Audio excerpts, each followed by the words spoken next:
So we've got Mapei ambassadors and DP World Tour players Andrew Wilson and Adrian Otaegui here. We're going to talk a little bit about golf and their careers in golf.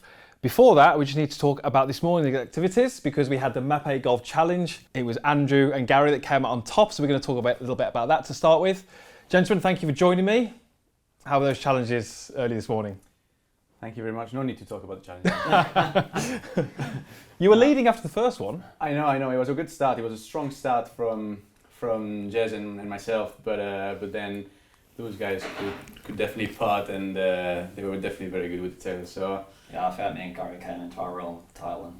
I feel like it's one of my natural talents. So yeah. Obviously not very good with the result, but I feel like I've learned a lot, and it's been a very, very nice morning. Excellent.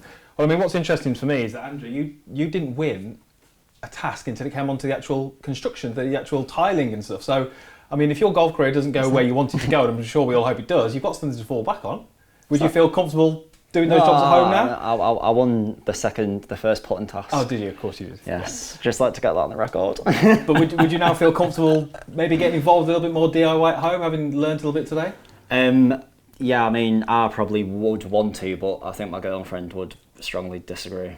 And yeah, she'd probably rather just pay someone to make a mess of the house rather than get me to do it. So yeah. I think as everything, you need to put a lot of time and effort into it. So I would definitely have to learn a lot before starting a career on that side.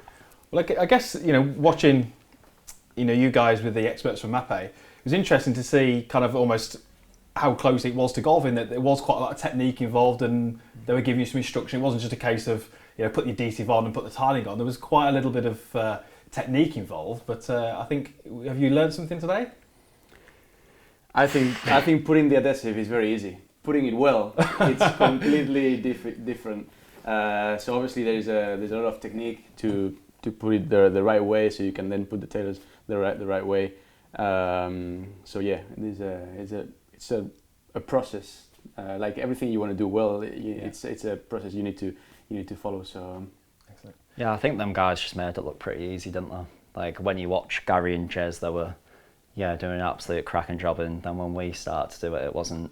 Yeah, it wasn't quite sliding smooth. the same way. Maybe they gave you different equipment. So you've both been ambassadors of Mapei for a while now. How important is it for you, both in terms of the support in your career, to have a company, a brand like Mapei on board and sponsoring you?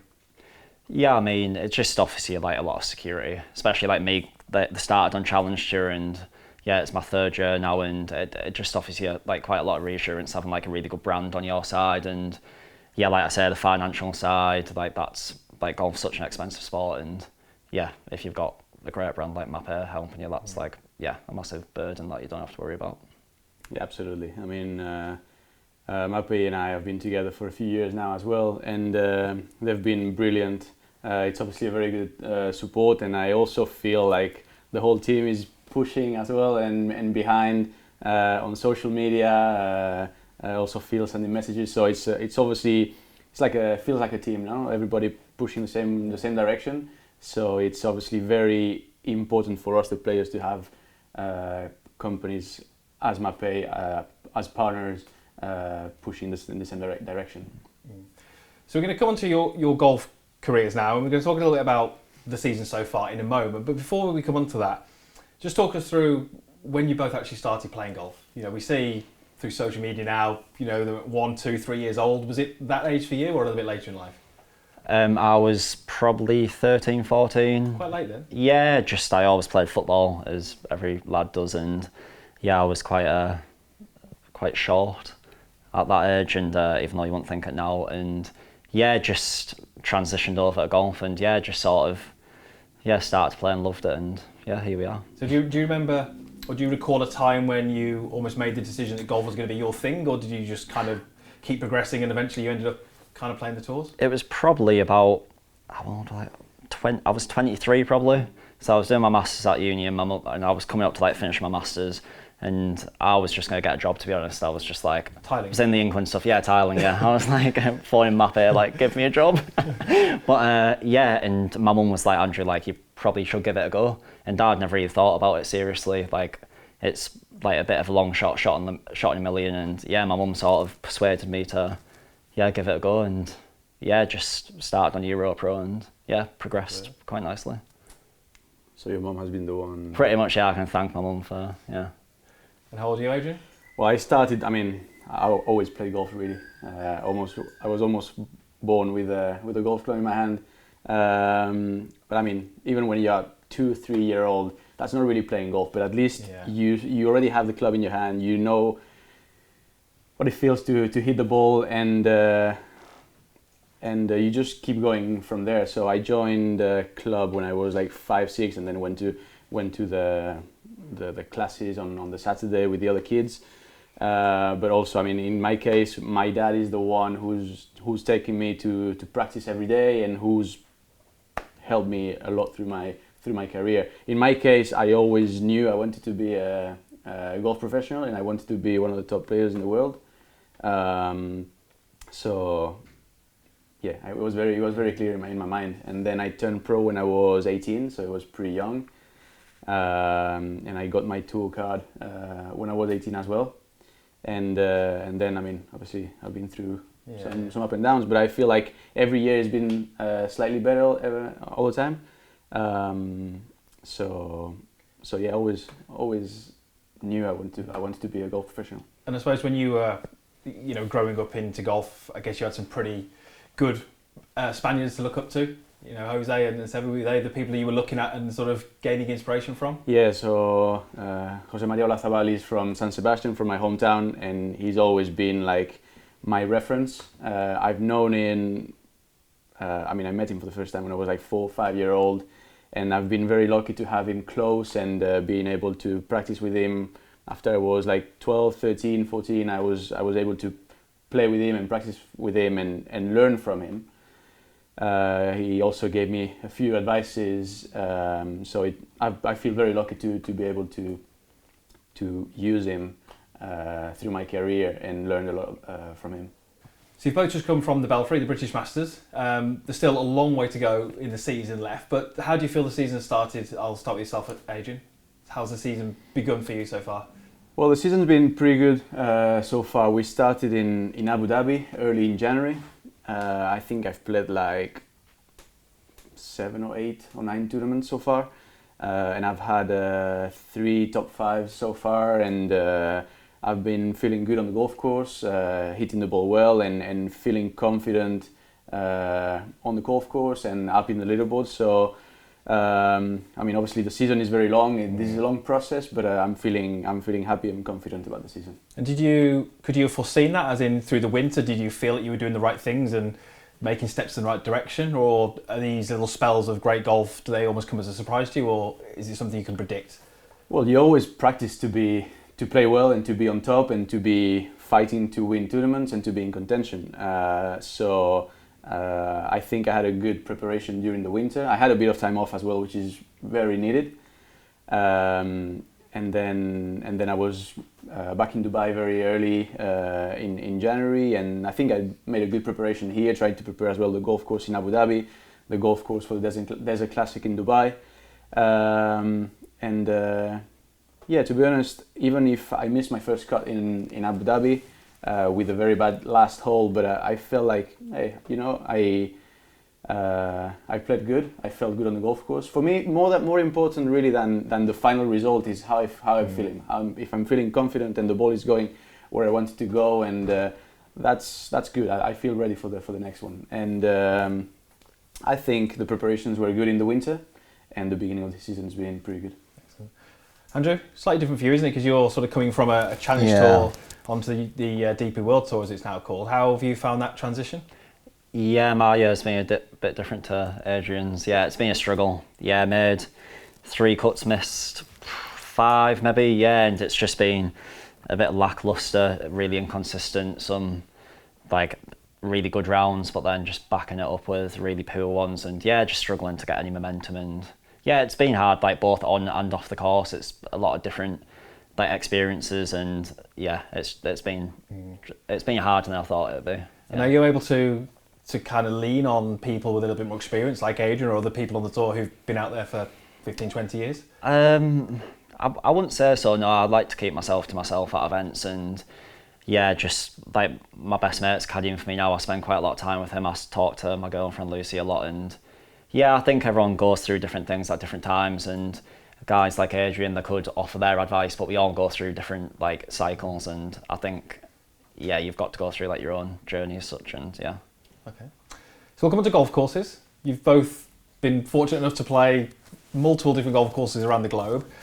Do you have a favourite golf course that you've played, whether it be social golf, whether it be competitively? Adrian, is there anyone that stands out as being? I couldn't really tell one. I mean, we are very lucky to play fantastic golf courses every week. So it's very difficult to. I guess you always like the one you play well at it. But I don't know. I mean, in Europe, I would say Valderrama. I love Valderrama in Spain. I would say the Golf National in Paris.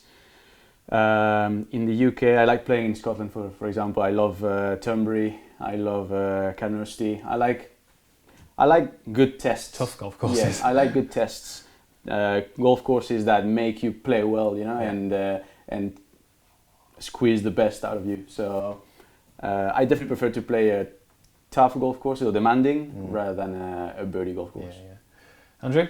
Yeah, I'm a bit like Adrian. Like, kind of just like something that, yeah, makes people suffer a bit. And yeah, Lytham. I absolutely love Lytham. It's freaking hard.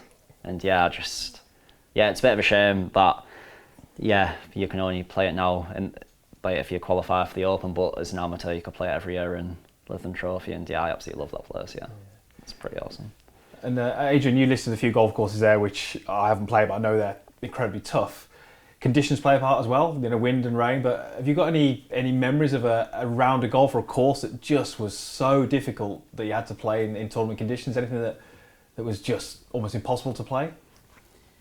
Well, I remember. I mean, the first one that comes to my mind, it was during the amateur in Turnberry, 2008. It was my first British amateur. I was 15, and the second day, I mean, it was raining and windy, and it was so windy. So you can understand how windy it was. On 18th in Turnberry, you were not able to reach the fairway. Okay. And it was like heavy rough before the fairway. People were losing the ball before the fairway.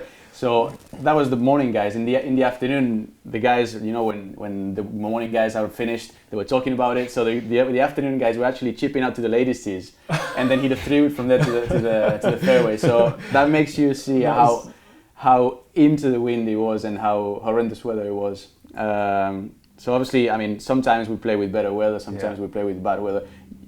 I think a good golfer needs to adapt to all kind of weathers. I like when it's tough again, and when it makes you fight, you know, but not so much. No. Anything to top that, Andrew? No, I'm not even going to try. I mean, that experience sounds pretty terrible, so I'm just grateful I wasn't there. So there's a few golfers in the room, and we obviously look to both of you as being incredible players, and exactly that you are. But are there any shots that you would struggle with in your game? Any particular clubs that you struggle with, or a situation that you might find yourself in where you know that you're not as strong and you have to work at that? I get a bit nervy over the 2-3 footers. Yeah, I've got a bit of a reputation over. I mean, I 3-putted from 2 foot on Thursday, so that wasn't a great moment for me. But yeah, just short putts are just absolutely living hell for me. I feel pretty comfortable over everything apart from like the easiest of putts. Well, not so easy, but yeah. I think in my case, right now I need to work on gaining a bit of distance off the tee.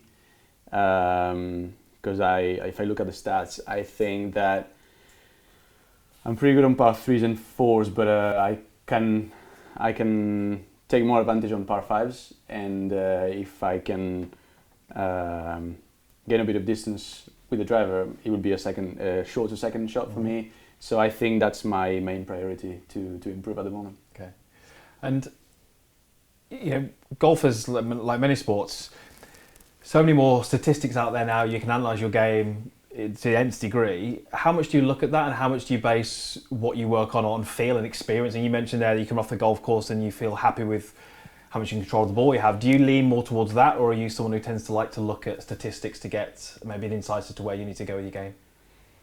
I definitely focus more on my feeling and the way I felt and the way I saw the game on the golf course.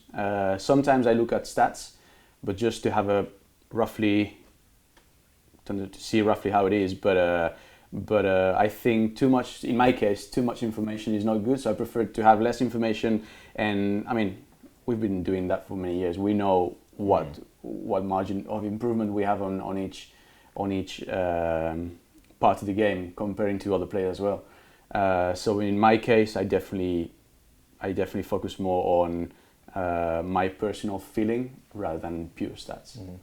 Andrew? Yeah, I'm quite similar. I do my stats like most players do, but I don't delve into them too much. I think stats are so like circumstantial. Like it depends on the situation, on like the smallest things like the lies that you get in the wind. Just if you're in between clubs, like there's literally a million different factors now. I think if you look at like the smallest of stats, I just think like what's the point? I think like Adrian, like if you feel like stats can sometimes say that one part of your game's horrendous, whereas you're out on the course, you're like, oh, I'm feeling pretty confident here, and I think that's the side that stats don't show, and that's probably, well, for me and by the sounds of things, Adrian, that's like probably one of the most important areas. Like if you feel confident, like that's probably more valuable than actually being good at golf in that area. And how does the rest of the year look for both of you? What's your schedule like for the next few months? And how far in advance do you actually plan which events you're going to play in?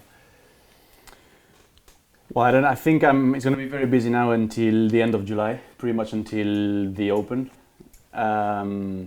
We have so 2 tournaments now. We have Belgium, Holland, and Germany next coming, and then hopefully I want to qualify for at least 2 majors. We have a few tournaments which are qualifying for US Open now. The next 3 tournaments are qualifying for the US Open. And then obviously one of the big targets this year is to qualify for the Open as well. So that's my main target at the moment. And then August, I'll try to relax and recharge the batteries a little bit, because September and October is also going to be very, very busy. So yeah, it's going to be a busy schedule, but looks good. I'm very, very motivated about it. Good. What's your schedule like? Unfortunately, I haven't got the luxuries that Adrian has of being able to plan a schedule as much. Like my category is a bit hit and miss. Coming off Challenger, I might get these events, I might not get these events. So I'm basically just waiting for the cut-off point for the events 2 weeks before, and I'm just going to play everything I can until my legs drop off. So does that make it a little bit harder for you then to sort of mentally get in the right frame? If that makes sense, or? Not really. I like to go to events quite late in the day anyway. When I came 7th, I got there on the Wednesday afternoon, so I like to be there as little as I can be. But I'd like to be able to like play my schedule a little bit more, so I can see when my weeks off are, not when I'm going to be away. But I'm just going to have to like freewheel it, and hopefully next year will be a bit easier. Excellent. Well, you said you haven't got the luxury that Adrian has to plan his schedule, but you are the Mapei Golf Challenge winner from today. So I mean, that's got to put you one up on Adrian so far. Probably the next best thing, isn't it? So that was obviously a little bit of fun earlier. So good luck over the next few weeks. Good luck in Belgium. Thank you for your time today, and thank you for watching. I hope you enjoyed listening to Andrew and Adrian talk about their golf and their career in golf so far.